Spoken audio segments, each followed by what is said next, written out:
अपना अपने कल जो हमने पढ़ा था वो हमने देखा था बेटा कि जो हमने जो कॉन्केव मिरर है उसमें किस तरह से हमारा इमेज बनता है और हमने उसका एक यहाँ पे फार्मूला डिजाइन किया था। क्या था वो mirror formula? 1 by f is equal to 1 upon v plus 1 upon u. 1 by f equal to 1 by v plus 1 by u. एक और अपन ने मल्टीप्लिकेशन पढ़ा था, ये Yes. I by u is equal to minus v by u. ऐसे कुछ पढ़ा था बेटा? Yes. ये सारी चीजें क्लियर है? Yes. अच्छा, इससे हम यहाँ पे इमेज की पोजीशन तो निकाल ही सकते हैं। एज वेल एज क्या निकाल सकते हैं कि भैया यहाँ पे ये निकाल सकते हैं कि हमारा इमेज का नेचर कौन सा है ना, वर्चुअल है, रियल है, छोटा है, बड़ा है, किस टाइप का है, तो सारी चीजें हम यहाँ से निकाल सकते हैं दो फार्मूलों से।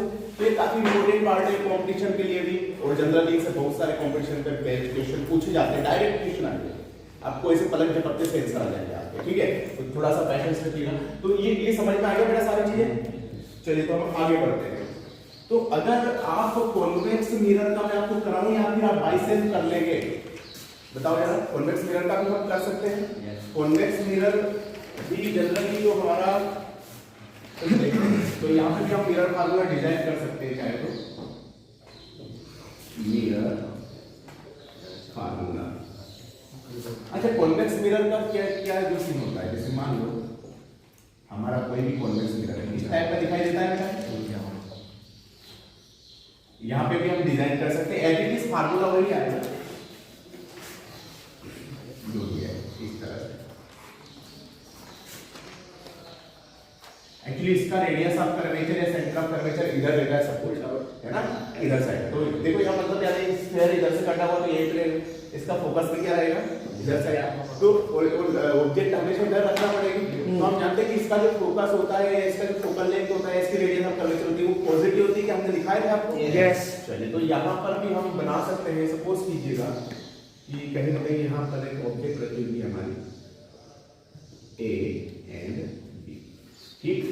अब यहाँ से अगर कोई लाइट इस तरह से आ रही है एकदम पैरेलल टू प्रिंसिपल एक्सिस, तो अच्छा अपन ने पढ़ा है कि अगर कोई पैरेलल टू प्रिंसिपल एक्सिस आए तो क्या वो फोकस से होके जाती है? Yes yes. तो ये जो में फोकस से होके नहीं जाती है, ये निकल जाती है इस तरह से, फोकस पे इमेज बनती है, ये हमारी इस तरह से सीधी निकल जाती है, मतलब इधर से आई और ये ऐसे चलेगी, आपका रिफ्लेक्शन आ रही बात समझ में?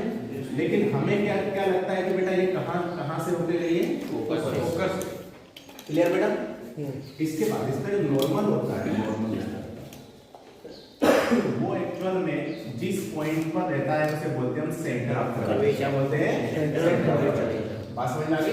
यस। तो यार यहाँ से अगर इस पॉइंट को मैं यहाँ पे M मानूं, ये हमारा मिरर है, तो यहाँ से परपेंडिकुलर डालते हैं अपन इस तरह से, ये वाला जो हो गया इसको हम यहाँ पे N मान लेते हैं, और ये जो पॉइंट होता है इसको P बोलते हैं। और यहाँ पर मैंने बोला था कि हम यहाँ पे P और N एक दूसरे के ऊपर कितना हो जाएगा? 0। याद रखा, सीन क्लियर है बेटा? यस। तो यार यहाँ पर एक तो ये हो गया हमारा। दूसरा, अगर कोई लाइट है इस तरह से इस पर, इस पोल पर अगर यहाँ पे कॉन्सेंट्रेट होती है इस तरह से, अरे क्योंकि हमें दो लाइट दे चाहिए कम से कम मिरर में, तो ये जो पोल पे कॉन्सेंट्रेट होती है तो ये जो चली जाती है इधर इस तरह से। आ रही बात समझ में? यस। इस तरह चली जाती है। तो यार यहाँ से एक चीज इधर चली जाती है, तो इसको अगर मैं डॉटेड बनाऊं तो ये कहीं ना कहीं यहाँ पे आके मिलती है। यस। आ रही बात समझ में? तो ये सिर्फ हमें डॉटेड लगे तो यहाँ पे हमारा एक इमेज बन जाता है जिसको मैं नाम देता हूँ A'। अच्छा, मैंने यहाँ पे डॉटेड लाइन को पढ़ा है, अगर ये रेज डायरेक्ट मिलती है तो उस केस में तो हमारा एक्चुअल मतलब ये बोले तो रियल इमेज बन जाएगा, ये वर्चुअल इमेज है। Yes, very good. यहाँ तक का सीन क्लियर है बेटा सारे बच्चों को? चलिए अब यहाँ से हम चाहे तो P और N को लगभग हमने सेम मानना है, तो हम यहाँ से बहुत सारी चीजें कर सकते हैं, लाइक दैट कि अगर ये वाला एंगल अपन मान लेते हैं अल्फा, तो ये वाला भी क्या अल्फा रहेगा? क्या अल्फा? यस। और ये वाला अल्फा है तो ये वाला भी क्या अल्फा रहेगा? देखो ये अल्फा है तो ये भी अल्फा रहेगा। आ रही बात समझ में? चलिए भैया, उसके बाद अगर मैं बात करूं इस वाले की, इस वाले को हम क्या मान लेते हैं बेटा? बीटा मान लेते हैं। क्लियर यहाँ तक? इस वाले को हमने क्या मान लिया? बीटा मान लेते हैं। तो इस टाइप का हमने रे डायग्राम बना लिया है। अब इसका जो आगे का डेरिवेशन है मैं आप पे छोड़ रहा हूँ, आपको घर से करके लाना है इसको।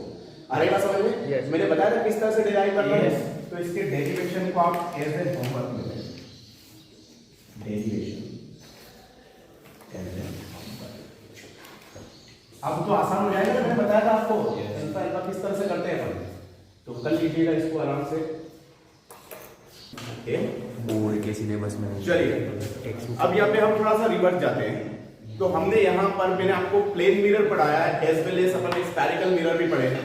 मिरर फार्मूला कैसे डिजाइन हुआ है, तो अपन ने वहाँ पे एक और मैंने पढ़ाया था R/2 = F या R = 2F, ये भी अपन ने डिराइव किया था। Yes.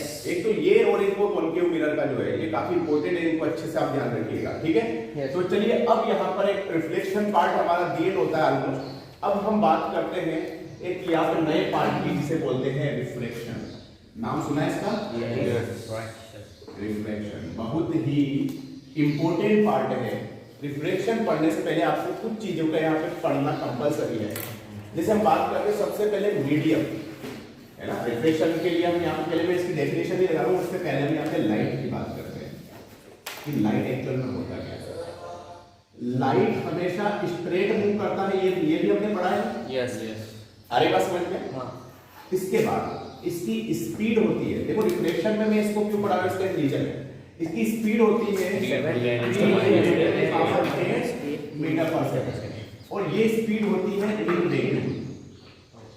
हाँ तो वैक्यूम अगर यहाँ पे मीडियम चेंज हो जाए, मतलब जैसे हम वाटर की बात करें या ग्लास की बात करें, तो वहां पे जो लाइट होती है वो स्लो डाउन होती है, मतलब बहुत ही स्लो हो जाती है। बात समझ में आ रही है? तो अब धीरे धीरे अगर मैं बात करूं तो यहाँ पहला केस क्या है कि स्ट्रेट मूव करती है। स्पीड ऑफ लाइट जो है यहाँ पे वैक्यूम में क्या होती है 3 × 10⁸ मीटर से c से हम रिप्रेजेंट करते हैं। बात समझ आ रही है? अब ये सारी चीजें हमारी काफी काम की है। दूसरा यहाँ पे इसकी अब कोई भी लाइट वेव है, ये एक्चुअली इलेक्ट्रोमैग्नेटिक वेव है। Yes. इसके पास 3 प्रॉपर्टी होती है, कहीं ना कहीं आपने सुना होगा इसके बारे में। एक तो इसके पास फ्रीक्वेंसी होती है, एक यहाँ पे अगर मैं बात करूँ स्पीड होती है, और एक होती है वेवलेंथ। ये नाम सुने हैं क्या आपने? यस 11th क्लास में पढ़ चुके हैं आप? Yes. Frequency, speed and wavelength. अरे बात समझ में? तो यहाँ पे जो इसकी फ्रीक्वेंसी होती है, frequency does not depends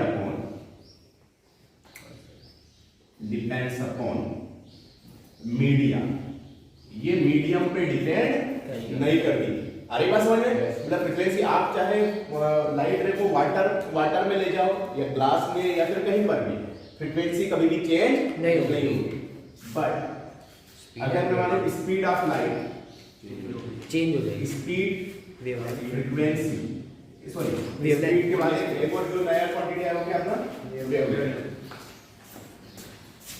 wavelength. ये एक्चुअल में डिपेंड्स अपॉन मीडिया। ये डिपेंड करता है क्या बेटा मीडियम पर, कि मीडिया आपने क्या लिया है ये इस पे डिपेंड करता है। बात समझ में आ रही है? तो यार सबसे पहले तो हमारे यहाँ पे लाइट के कुछ यहाँ पे सिंपल प्रॉपर्टीज लिखी है। लाइट एक्चुअली स्ट्रेट मोशन करती है। कैसी मोशन करती है बेटा? ये स्ट्रेट मोशन करती है। वैक्यूम में इसकी स्पीड कितनी होती है? 3 × 10⁸ मीटर पर सेकंड वैक्यूम है। फ्रीक्वेंसी कभी भी मीडियम पे डिपेंड नहीं करती। ये आपको इलेक्ट्रोमैग्नेटिक वेव से पढ़ेंगे, वहां पे भी ये काम में आएगा। स्पीड वेवलेंथ जो है वो डिपेंड करती है किस पे? मीडियम। अरे बात समझ में? Yes. अब हम यहाँ पे इसका रिफ्लेक्शन के बारे में पढ़ेंगे। तो एक्चुअली रिफ्लेक्शन की डेफिनेशन लिखे तो इसको पहले नोट कीजिएगा, फिर हम यहाँ पे रिफ्लेक्शन डालेंगे। तो नेक्स्ट वन इज डेफिनेशन। अब हमें अगली जो रिफ्लेक्शन की बात करते हैं इसकी डेफिनेशन की, तो लिखिएगा बेटा डेफिनेशन में लिखिएगा when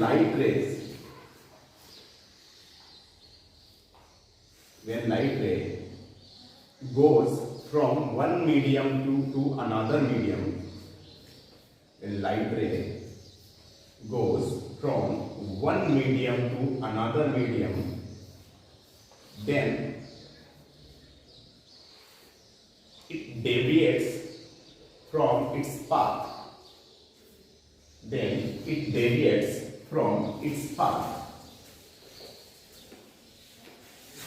This phenomena is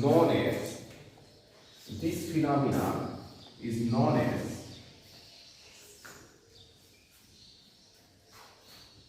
phenomenon is known as refraction of light.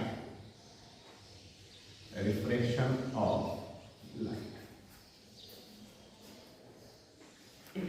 अब यहाँ पे क्या होता है इसे बेटा?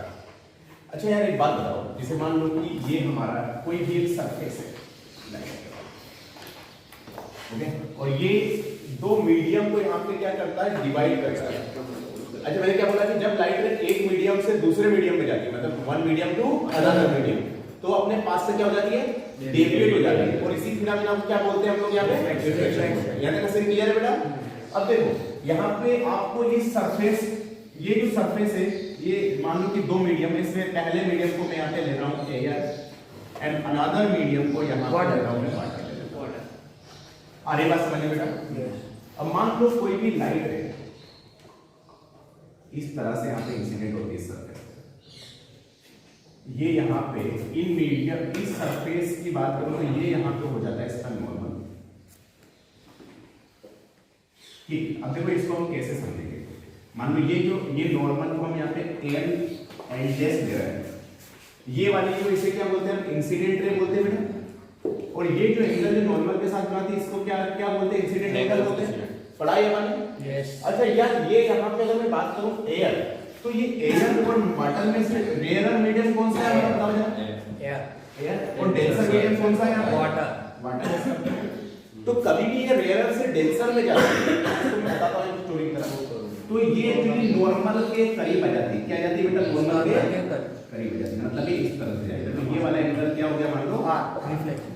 आएगा समझ में? यहाँ पे चल रही थी, यहाँ पे इस तरह से हो गया। मतलब एक ही, जैसे मान लो आप एक सपोज करो आप एक बस में बैठे हो, ठीक, बस में बहुत ज्यादा भीड़ है, तो मतलब कभी कभी क्या होता है कि अभी लोकल ट्रेन के डब्बे में कभी सफर किया हो आपने, कभी देखा हो, तो उसमें देखकर बहुत ज्यादा भीड़ होती है, तो पता है सिकुड़ के जाता है, एक ट्रेन पे खड़ा होता है, कभी कभी ये भी सिनेरियो होता है।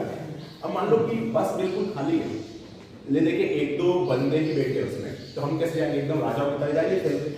तो ये रेयर मीडियम क्या है, बिल्कुल खाली बस, यहाँ पे देखो नॉर्मल से दूर हो जाती है, तभी फेल जाती है। अरे बस समझ लें। और ये डेंसर मीडियम क्या होता है, भरी बस नॉर्मल के करीब आ जाती है, पास रहती है। बात समझ में आ गई? ये बस वाली स्टोरी समझ में आ गई आपको? जहाँ पे रेयर खाली बस है तो फेल के रहेगी, और अगर भरी बस है तो उस केस में बिल्कुल सिकुड़ जाएगी। बात समझ में आ गई मेरी? तो यार यहाँ पर एक्चुअली हम एक यहाँ पे एक नया टर्म लेंगे, अभी मैं उसको बताने वाला हूँ। ये इसको म्यू ऑफ एयर बोल रहे हैं और म्यू ऑफ वाटर, इसे हम रिफ्रैक्टिव इंडेक्स बोलते हैं। इसकी पूरी स्टोरी जो हम पढ़ने वाले हैं। तो अब देखो यार, अगर यहाँ पर ये सरफेस नहीं, मतलब अगर ये सिंगल मीडियम होता तो ये लाइट रे कैसे सीधे चले जाती है?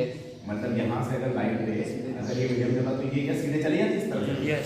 तो यार ये इतना सा क्या डेविएशन हो जाएगा, ये आई है, तो ये भी तो ये जो कितना डेविएशन हो जाएगा, i माइनस r डेविएशन हो जाएगा। नहीं आई मेरी बात समझ में?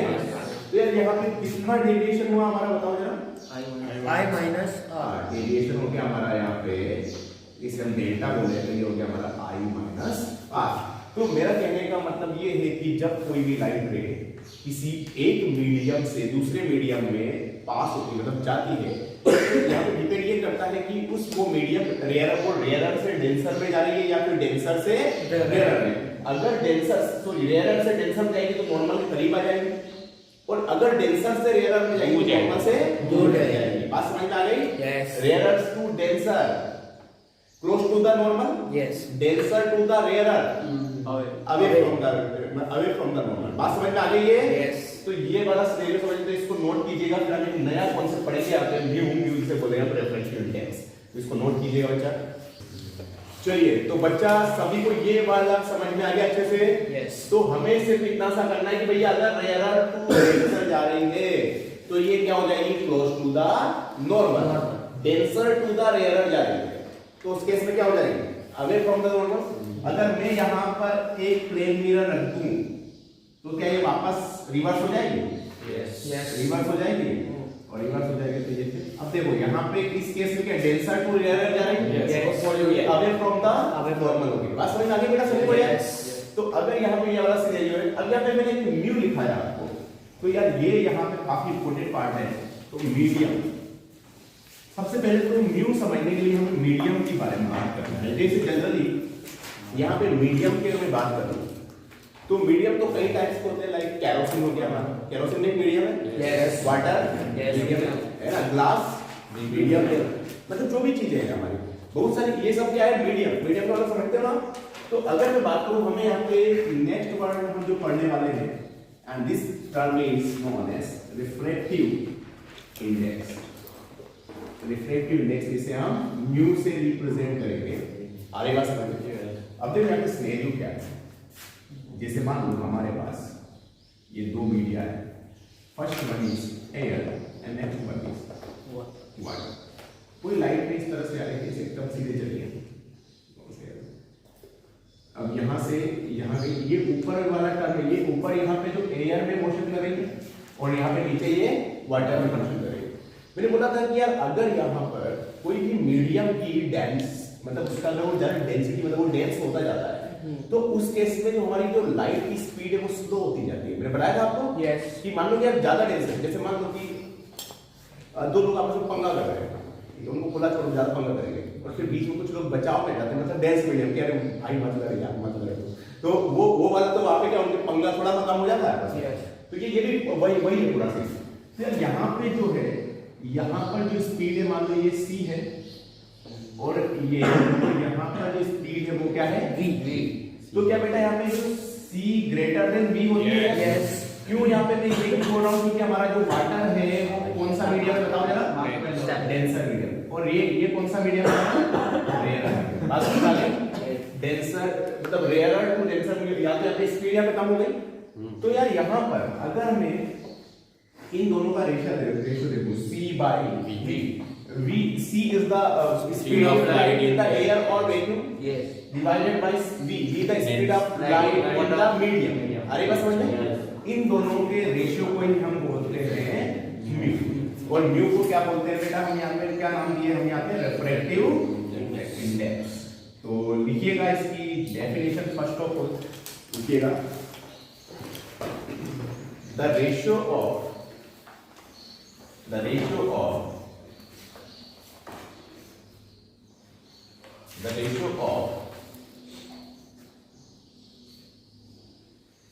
speed of light in the vacuum, the ratio of speed of light in the vacuum to the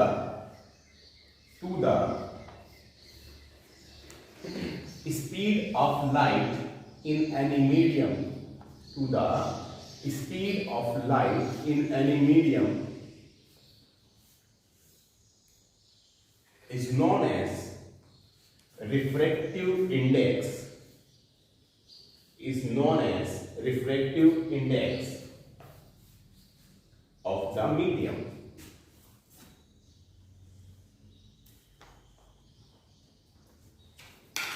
refractive index of the medium। यहाँ तक समझ में आ गया बेटा? अच्छा, ये भी एक यूनिटलेस क्वांटिटी है, मतलब मीटर पर सेकंड वैसे कैंसिल हो जाएगा।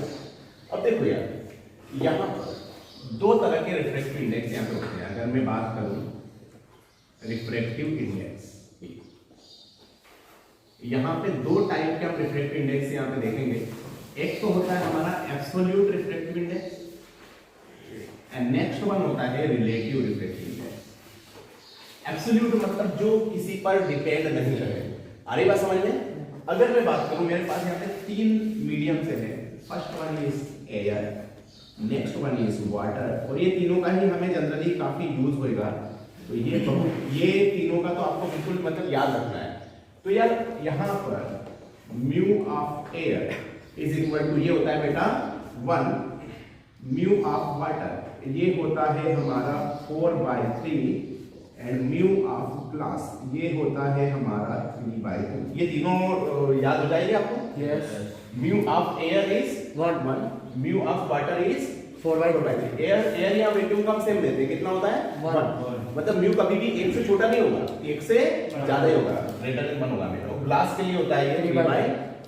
अब देखो यहाँ पे मैं बात करूं रिलेटिव की, तो रिलेटिव का मतलब ऐसा होता है, जैसे मैंने कहीं पे लिख दिया G और ये लिख दिया W, इसका मतलब ये होता है रिफ्रैक्टिव इंडेक्स ऑफ ग्लास, मतलब ग्लास का V रेस्पेक्ट टू, ये क्या W मतलब वाटर। आगे बात समझ में? ऐसे हम ऐसे लिखते हैं 1 μ2 है ना, 1 μ2 या जो भी है, तो refractive index of 2 with respect to the 1, मतलब इस तरह से। तो यहाँ पे इसको हम यहाँ पे w μg को हम ऐसे निकालेंगे बेटा, इसको हम निकालते हैं μg डिवाइडेड बाय μw। अच्छा μg कितना कितना निकाला ये तो बताओ। 3/2 डिवाइडेड बाय, अच्छा w कितना है बेटा बताओ जरा। 4/3, ये 3 ऊपर आ जाएगा तो 3/2, ये 3 ऊपर चला जाएगा, 4 नीचे आ जाएगा, तो कितना आंसर आ गया हमारा 9/। समझ में आ गया ये? यस। तो कैसे रिलेटिव मतलब क्या होता है कि एक के रिस्पेक्ट में दूसरे का, है ना। 1 μ2 का मतलब होता है 1 के रिस्पेक्ट में 2 का। अरे बात समझ में? मतलब refractive index of 2 with respect to the 1। जैसे यहाँ पे क्या रिफ्रैक्टिव इंडेक्स ऑफ ग्लास यहाँ पे बाद में लिखा है, किसके रिस्पेक्ट में? वाटर के रिस्पेक्ट में। बात समझ में आ गया बेटा अच्छे से? तो हम यहाँ से इस तरह से निकाल सकते हैं। तो हम यहाँ पे और भी कोई चीज निकाल सकते हैं कि हम जो यहाँ पे वाटर के ग्लास के रिस्पेक्ट में निकाल सकते हैं। चलिए तो देखते हैं जरा कितना आता है। 9/9 निकाल सकते हैं कैसे? μw divided by μg, 4/3 divided by 2 ऊपर जाएगा तो 8/9 हो जाएगा बेटा। आसान है। तो यार ये सारा सिनेरियो समझ में आ गया बच्चों को अच्छे से? तो वापस रिवर्स जाते हैं। रिफ्रैक्शन क्या होता है? रिफ्रैक्शन, अगर कोई light ray one medium to another medium move करती है तो क्या क्या इफेक्ट होता है? डेविएशन हो जाता है। अगर वो रेयरर से डेंसर में जा रही है तो नॉर्मल में करीब होता है, क्लोज टू नॉर्मल। और अगर डेंसर से रेयरर में जा रही है बात समझ में आ गई? यार का सीन क्लियर है? उसके बाद यहाँ पे अपन ने पढ़ा था भैया रिफ्रैक्टिव इंडेक्स।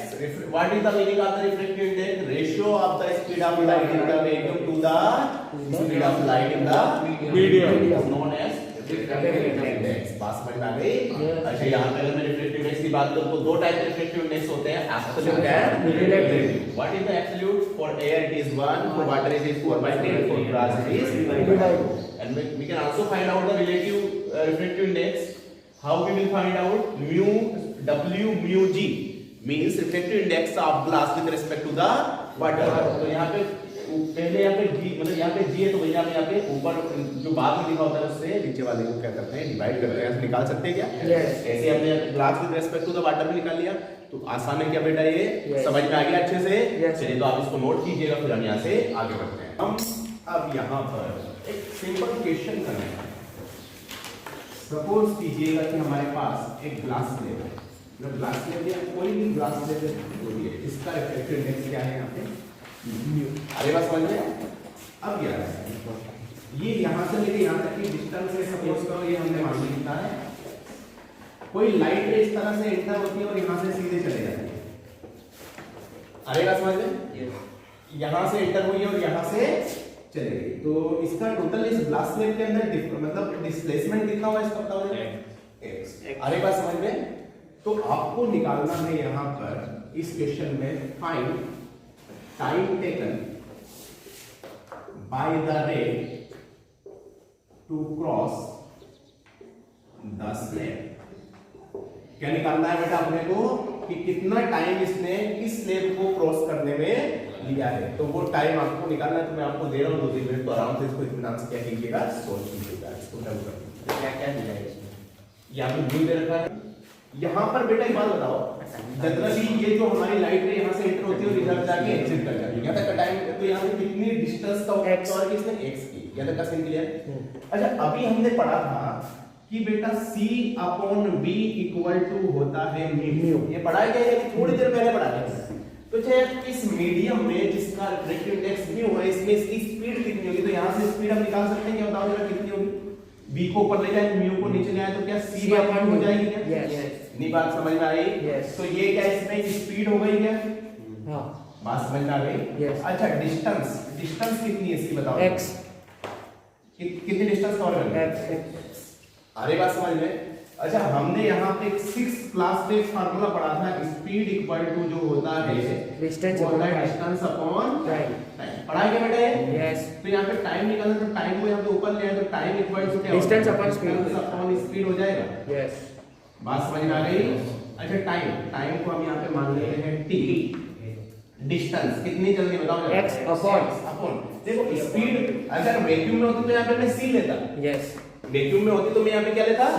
c, लेकिन वैक्यूम में नहीं है, ये किसी मीडियम में, और मीडियम की स्पीड को कैसे डिफाइन किया जाता है X mu. c by mu। पढ़ा है अपन ने ये अभी जस्ट थोड़ी देर पहले ही पढ़ा है मैंने ये कैसे बेटा v इक्वल टू कैसे निकालेंगे c by mu, mu को नीचे ले जाओ v को ऊपर ले जाओ तो यहाँ पे v equal to c by mu। तो यहाँ पे ये हो जाएगा c by mu कहाँ चले जाएगा बेटा ऊपर, तो mu x divided by c, this is the time taken by the light ray to cross this slab। आ रही बात समझ में, time taken by the light ray to cross this slab.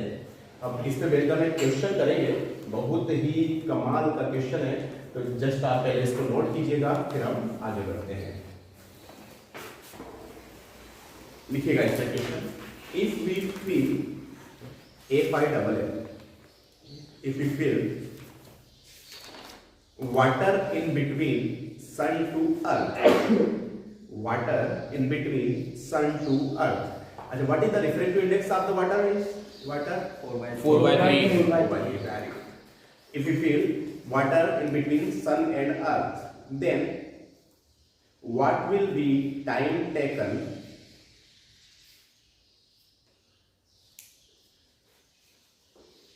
by the light ray to reach from sun to earth, to reach from sun to earth। अच्छा ज्यादा लगेगा या कम लगेगा, पानी भर जाए डेंस मीडियम में तो ज्यादा लगेगा, सिंपल है ज्यादा। अभी आपको कुछ चीजें गिवन है, आपको लिखिएगा नीचे रिफ्रैक्टिव इंडेक्स ऑफ वाटर, मतलब म्यू आप डब्ल्यू लिख लीजिएगा, म्यू डब्ल्यू यहाँ पे गिवन है 4/3, and distance between sun to earth, and distance between sun to earth 15 crore kilometre, या फिर इसको लिख सकते हैं अपन 15 into 10 to the power 11 metre. ठीक, चलिए इसको कीजिएगा। तो भैया ये फार्मूला हम डायरेक्ट यहाँ पे अप्लाई कर सकते हैं क्या? यस है ना, क्योंकि ये किसी मीडियम में मूव कर रही थी। yes. तो अब हमने वाटर ले लिया। अब देखो मान लो कि यहाँ से भैया ये सन है और सन से अर्थ तक हमने सिर्फ वाटर, मतलब एक वाटर की पूरी लेयर बना दी इस तरह से। तो सन से अर्थ तक जो पानी, मतलब लाइट रे को जाने में कुछ टाइम लगेगा, ये सन है और ये अर्थ है। अब देखो तो यार ये टाइम कितना लगा, ये निकालना है हमें। यस एक बात बताओ बेटा, तो हमने टाइम का डायरेक्ट अभी निकाला है, कैसे निकालता है बताओ जरा। म्यू या भी आता है ना डिस्टेंस अपॉन स्पीड, और किसी मीडियम में स्पीड इस म्यू को नीचे जाए तो c by mu होती है। यस तो हमने डायरेक्ट वहां से distance upon speed is equal to time, तो यहां से टाइम डायरेक्ट आ जाएगा। म्यू कितना देना है बेटा 4/3। अच्छा ये कितना होता है 1.5 into 10 to the power 11। कितनी डिस्टेंस होती है 1.5 into 10 to the power 11 metre. मतलब सन टू अर्थ में 15 करोड़ किलोमीटर के अराउंड है, डिवाइडेड बाय, अच्छा c क्या होता है स्पीड आपने कहीं पढ़ा है 10 to the power 8। 1 2 2 1 जा 2 2 जा, तो ये हो गया 2 into 10 to the power 11 divided by 3 into 10 to the power 8। आगे बात समझ में? तो t को ये कितना हो गया देखो जरा, 10 to the power 8 से 10 to the power 3, तो 10 to the power 8 से 10 to the power 3 divided by 3, तो ये हो गया हमारा 2 is equal to 2000 divided by 3 हो गया क्या बेटा? यस है ना, 2000 डिवाइडेड, ये एक्चुअली सेकंड में है, ये जो एक्स्ट्रा आएगा कितना आएगा सेकंड में, कितना हो जाएगा 666।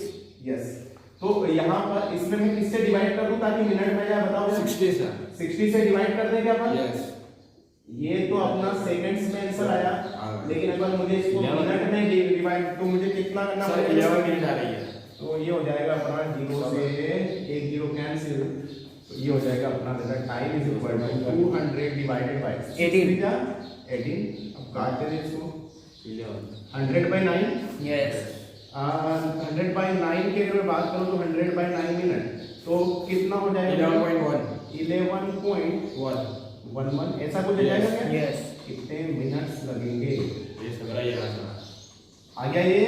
यस तो यार अच्छा जनरली अगर एयर पे बात करें तो एयर में सन से अर्थ तक जो पहुंचने में लगता है उसको करीब हमारा 8 मिनट 20 सेकंड है ना, 8 मिनट 20 सेकंड, मतलब 8 मतलब 480 सॉरी कितना होता है 480 480 और 7 में 20 मतलब 500 सेकंड के अराउंड लगते हैं। Yes. लेकिन अब लग रहा है 11 मिनट, तो ये काफी ज्यादा टाइम लग रहा है हमारा 2000/3, थोड़ा सा ज्यादा पड़ जाता है। अगर अच्छा ग्लास ले लेते तो और भी ज्यादा लगता है। Yes. मतलब जैसे जैसे हम अगर डेंस बढ़ाते जाते हैं मीडियम को डेंस करते हैं तो यहाँ पे टाइम ही पड़ जाता है। तो समझ में आ गया बेटा ये अच्छे से? तो चलिए इसको नोट कर लीजिएगा, बस ये फार्मूला प्रूव करना होता है बेटा। अगला जो कॉन्सेप्ट है, ये कॉन्सेप्ट ये मान लीजिएगा कि पूरे रिफ्लेक्शन का मतलब पूरे ऑप्टिक्स का बिल्कुल बैकबोन है, मतलब इसके बिना ऑप्टिक्स अधूरी है। आ रही बात समझ में? तो यार यहाँ पर एक्चुअल में इस वाले कॉन्सेप्ट को बोलते हैं स्नेल्स लॉ। स्नेल्स बहुत ज्यादा इंपॉर्टेंट है और इसको समझना है कि एक्चुअल में होता क्या है ये चीजें, ठीक है? तो यार सपोज कीजिएगा कि हम यहाँ पे सबसे पहले यहाँ पे ये डिवाइडिंग सरफेस बना रहे हैं जो दो मीडियम को यहाँ पे डिवाइड कर रहा है, मीडियम 1 एंड मीडियम 2। अरे बात समझ में आ रहा है? अब देखो क्या होता है कि कोई लाइट रे सरफेस पे से इंसिडेंट होती है हमारी, इसको बोलते हैं कौन सी? Incident ray. और ये जो यहाँ पर नॉर्मल के साथ नॉर्मल, ये कौन सा इस एंगल को क्या बोलते नाम देते हैं बेटा हमारे यहाँ पे? Incident angle. I yes. इस नॉर्मल को नीचे ले जाते हैं। अब ये एक्चुअली ये डिपेंड करता है कि ये नॉर्मल के क्लोज जाएगी या अवे जाएगी, ये इस बात पे डिपेंड करता है मीडियम हमारा जो मीडियम है नेक्स्ट वाला वो डेंसर है या फिर रेयर। बात समझ आ गई? अगर ये यहाँ पे अगर मान लो कि डेंसर हुआ और ये जो मान लिया ये वाला है हमारा रेयर, तो अब क्या होना चाहिए बताओ सीन जरा? पास में आ जाएगी क्या थोड़ी सी? मतलब लाइट में थोड़ी सी क्लोज टू नॉर्मल हो जाएगी, इसको बोलते हैं हाइट। आएगा समझ में? तो अब देखो यार इस डेंसर मतलब जिस फर्स्ट जहां से लाइट इंसिडेंट हो रही है उसके हम यहाँ पे इसको μ1 बोल देते हैं और इस वाले के रिफ्लेक्टिव इंडेक्स को हम बोल देते हैं μ2। बिल्कुल यूनिवर्सल सही है। आएगा समझ में? तो आपको यहाँ पे स्नेल्स लॉ में पहले तो थोड़ी लिखिएगा स्नेल्स लॉ, फिर हम इसके बारे में आगे और डिस्कस करेंगे। लिखिए स्नेल्स लॉ में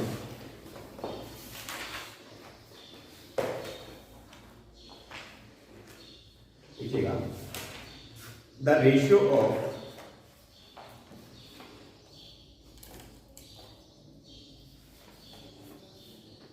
a sin any sin the ratio of sin of incident angle जो हम पढ़ते हैं ना sin थीटा cos थीटा, उसका पूरा form a sin n e है और cos थीटा का है c o s i n cosine, और जो tan होता है वो टेंजेंट होता है। तो क्या बोला बेटा? The ratio of sin of incident angle to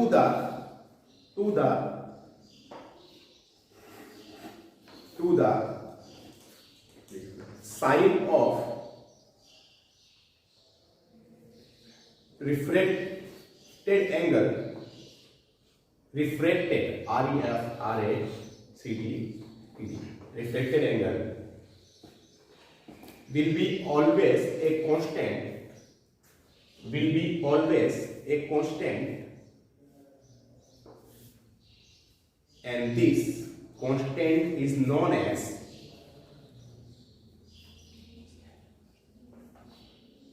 refractive index। अभी थोड़ी देर पहले मैंने रिफ्रैक्टिव इंडेक्स वाले कॉन्सेप्ट आपको पढ़ाया था, इसको सुना आपने, ठीक है? तो यहाँ पर अब देखो ये जनरली होता क्या है, हमें जो यहाँ पर क्या याद रखना है, इस वाले मीडियम से यहाँ पे एंटर हो रही है फर्स्ट वाले मीडियम से, तो मैं इसके यहाँ पे इसको लिख लेता हूँ μ1 साइन इंसिडेंट हो रही है तो यहाँ पे sine i is equal to इस वाले मीडियम में जा रही है तो μ2 साइन रिफ्लेक्टेड हो रही है तो आ रही बात समझ में? अब देखो यार जनरली ये वाला जो कॉन्सेप्ट है ये आपको बिल्कुल एकदम ऐसे, अगर मान लो किसी बंदे ने सपने में भी आके पूछ लिया कि बेटा what is the law of Snell, तो आपके दिमाग में आ जाती है μ1 sin i equal to μ2 sin r, μ1 sin i equal to μ2 sin r। बिल्कुल गांड मान लेना है, सपने में भी अगर किसी ने पूछ लिया तो आना चाहिए इसका आंसर। बात समझ में आ रही है? चलिए अब इसको चलिए थोड़ा सा सिंपलीफाई करते हैं। अच्छा मैं इसको sin r को नीचे ले जाता हूं तो sin i divided by sin r, ये μ2 उधर था और ये μ1 को इधर नीचे ले जाता तो ऐसा लिख सकते हैं क्या बेटा? साइन आपको नीचे जाए। अच्छा mu2 by mu1 अभी थोड़ी देर पहले पढ़े थे 2 का refractive index with respect to the 1 पढ़े थे क्या पढ़े थे? आ रहा समझ में? तो ये sin i divided by sin r ये पढ़ा था क्या? तो इसी को क्या बोलते हैं बेटा? रिफ्रैक्टिव इंडेक्स 2 का विद रिस्पेक्ट टू द 1। जैसे मान लो एयर है तो एयर के लिए तो ये 1 हो जाएगा और मान लो ऊपर है वाटर तो यहाँ पे वाटर का कोड है। बस समझ में आ गया क्या ये आसानी से? तो ये स्नेल्स लॉ ये बहुत ज्यादा इंपॉर्टेंट है। इसमें आगे जितने भी पार्ट हम करने वाले हैं लाइक हम बात करेंगे कि हम चिड़िया मछली को देख रही है। मछली आपने किंगफिशर को देखा ही होगा। किंगफिशर मछली को ऑब्जर्व कर रहा है तो हो सकता है मछली भी ऑब्जर्व कर रही हो किंगफिशर को। ये भी कंडीशन हो सकती है। तो हम सारी प्रॉब्लम्स को देखेंगे। जैसे एक्वेरियम में हम जाते हैं मछली देखते हैं तो हमारे सामने क्या क्या चीज आती है? एयर भी आती है, ग्लास की शीट भी आती है, वाटर भी आता है, सब आता है। तो हम यहाँ पे मछली की एग्जैक्ट पोजीशन को ऑब्जर्व नहीं कर रहे होते हैं, हम उसकी अपरेंट पोजीशन को ऑब्जर्व कर रहे होते हैं। और अगर हम मछली को देख रहे हैं तो मछली का भी हक बनता है हमें देखने का। तो वो भी हमें देख रही होती है तो उसको भी हमारी अपरेंट पोजीशन दिखाई देती है। तो हमें किस टाइप से सारी चीजें करेंगे ये समझ में आने के लिए आपको ये लॉ आना चाहिए। तो एक और बार मुझे जोर से बोल बताओ क्या होता है स्नेल्स लॉ? That clear? चलिए बेटा इसको नोट कर लीजिएगा फिर हम यहाँ से आगे बढ़ते हैं। अब सिंपल कॉन्सेप्ट है, कुछ है नहीं है। यहाँ पे आजू बाजू हमारी एयर ऊपर अप एंड डाउन और बाकी 3 स्लेब हमने अलग अलग मीडियम के यहाँ पे ऐसे प्लेट्स हमने भर रखे हैं। अरे बात समझते हैं? अब इसमें सीन क्या होगा? अगर मैं यहाँ पे स्नेल्स लॉ की बात करूँ तो यहाँ पे इन दोनों सरफेस के बीच में लगाऊं तो ऊपर क्या एयर है क्या बेटा? तो क्या बोलते हैं mu1 sin i = mu2 sin r पढ़ा है अपन ने? चलिए ऊपर वाले का mu1 कितना है 1 sin ये क्या लिया अपन ने बताओ जरा? i angle of incidence = mu2 यहाँ पे कितना है? mu2 = mu1 है यहाँ पे? यस ऊपर से नीचे यहाँ पे आ रही तो mu1 sin थीटा 1 ऐसा लिख सकते हैं क्या बेटा? इस सरफेस के लिए बताओ जरा mu1 sin theta 1 is equal to mu2 sin theta पल्ले पड़ा है? यस इससे इसमें जब 2 से 3 में जा रही है तो यहाँ पे बताओ जरा mu2 sin theta 2 equal to mu3 sin theta 3 ये आया क्या? यस आई नहीं आई बात समझ? यहाँ पे देखिएगा ये mu3 sin theta 3 is equal to mu हवा क्या है? sin theta r आरे बात समझ में? अब देखो यहाँ पे कॉन्सेप्ट क्या है मेरा कहने का? ये इसके इक्वल हो गया क्या? यस तो ये इसके इक्वल है तो ये भी इसके इक्वल है। यस ये भी इसके इक्वल है देखो और वो इसके इक्वल तो sin i = sin r। Yes मतलब एयर में एंगल क्या हो गया? सेम हो गया। मेरी बात समझ में आ रही है? यस तो अगर मान लो कि यहाँ पे किसी एंगल अगर हम यहाँ पे मीडियम सेम रखते हैं बीच में हमने एक स्लेब को हटा के यहाँ पे एयर रखूं तो यहाँ पर भी ये आई है तो ये भी क्या रहेगा? आई रहेगा। बात समझ में आ गई मेरी? यहाँ पे एंगल्स यहाँ पे सेम होते हैं। क्लियर है यार? ये एक सिंपल कॉन्सेप्ट था कि अगर आप बहुत सारे स्लेब अगर इस तरह से रखते हैं तो हमेशा जो यहाँ पे किस तरह सिनेरियो होगा हमारा ये ना सेम यहाँ पर मीडियम से तो वहाँ पे एंगल भी क्या होंगे? सेम होंगे। आ रही बात समझ में? मतलब देखो जिस एंगल से ये जा रही है उसमें से ये आई आर जाएगी मतलब ये दोनों अगर मैं आई को यहाँ पे आगे बढ़ाऊं तो ये एक्चुअली आपस में ये दोनों रेंज जो होगी आपस में कैसी होगी बताओ जरा? पैरेलल। बात समझ में आ गई? तो ये चीज सिर्फ आपको समझने के लिए था, चाहे तो आप इसको नोट कर सकते हैं ये 2-3 स्लेब बना के। और ये समझ में आ गया क्या बेटा? यस चलिए रिलेशन बिटवीन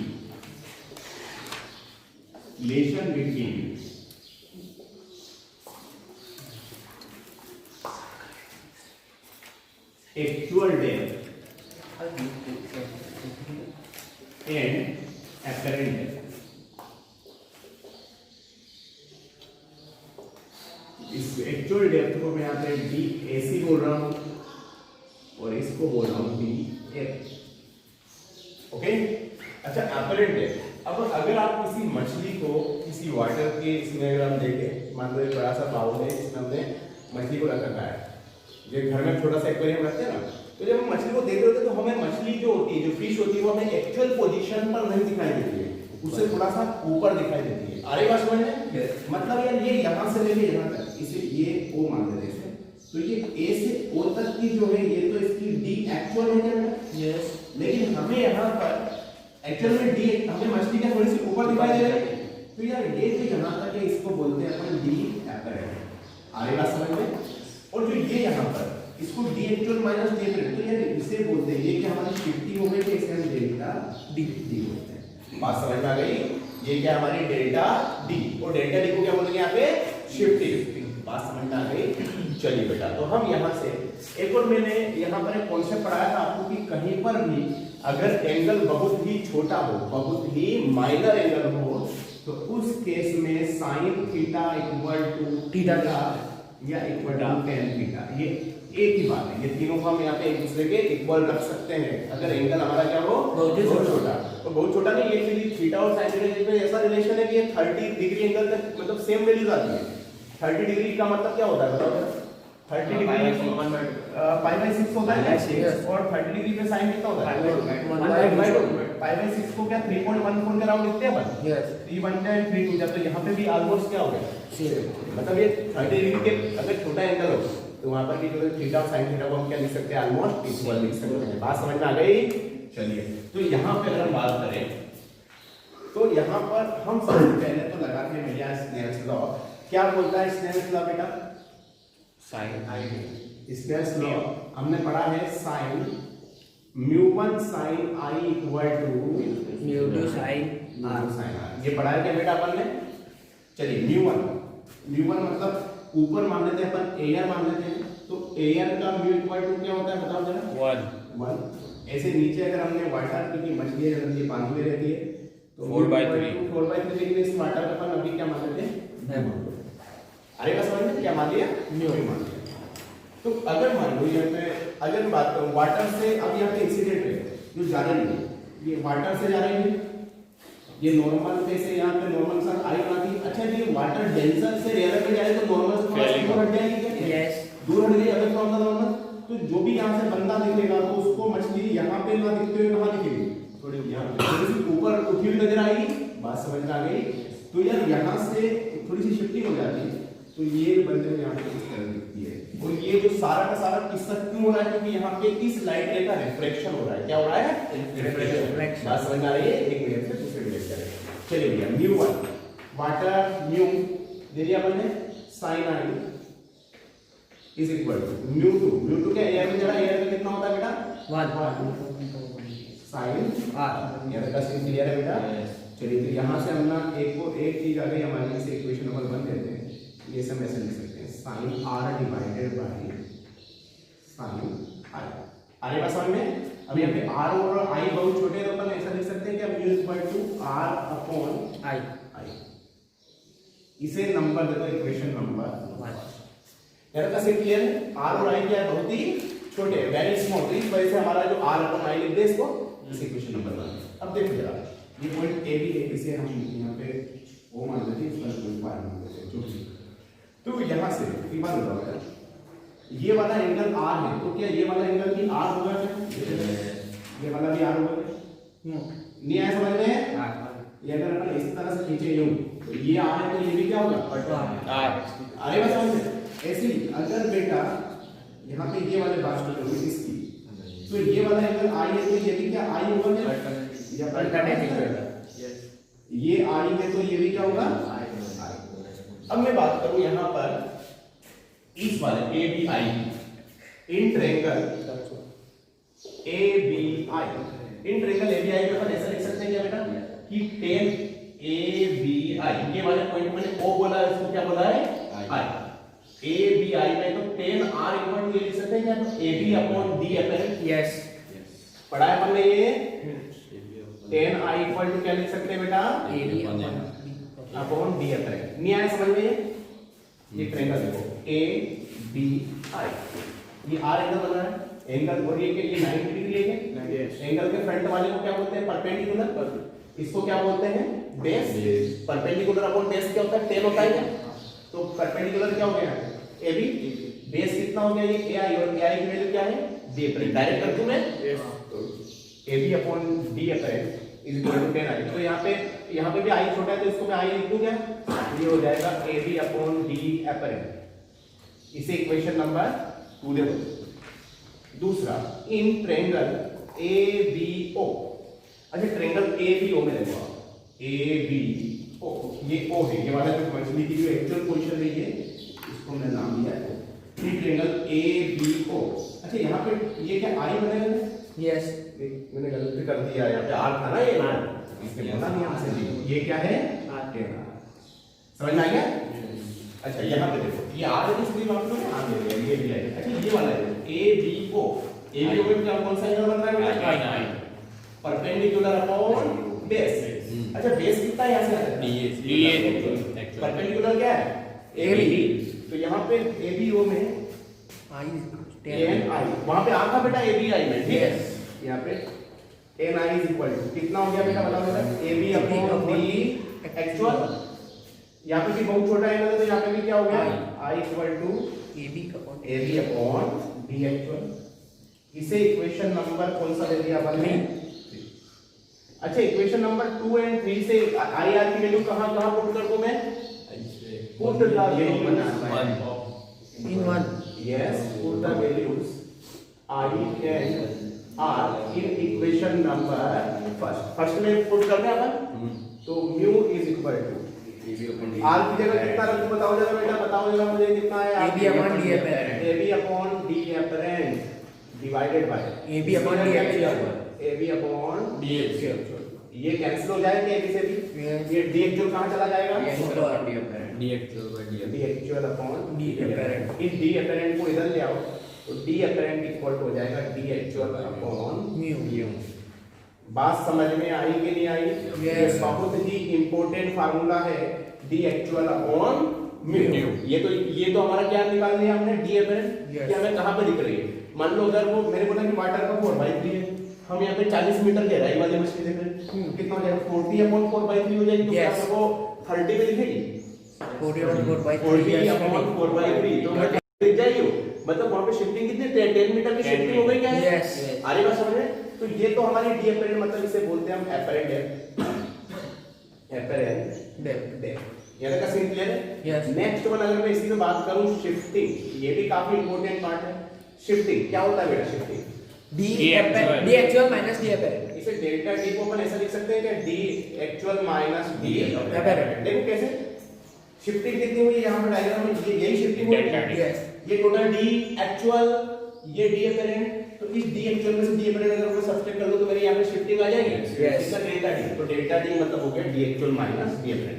अच्छा तो यहाँ पे डेल्टा डी एपरेंट आपने अभी निकाला है, कैसे निकाला बताओ जरा? डी एक्चुअल अपॉन म्यू ऐसे निकाला क्या बच्चा? यहाँ पे देखो यार डायरेक्ट पुट कर दे तो यहाँ पे अपन डायरेक्ट शिफ्टिंग निकाल दी। यहाँ से कौन सी चीज है जो कॉमन आ सकती है? डी एक्चुअल कॉमन ले ले, 1 माइनस 1 बाय म्यू।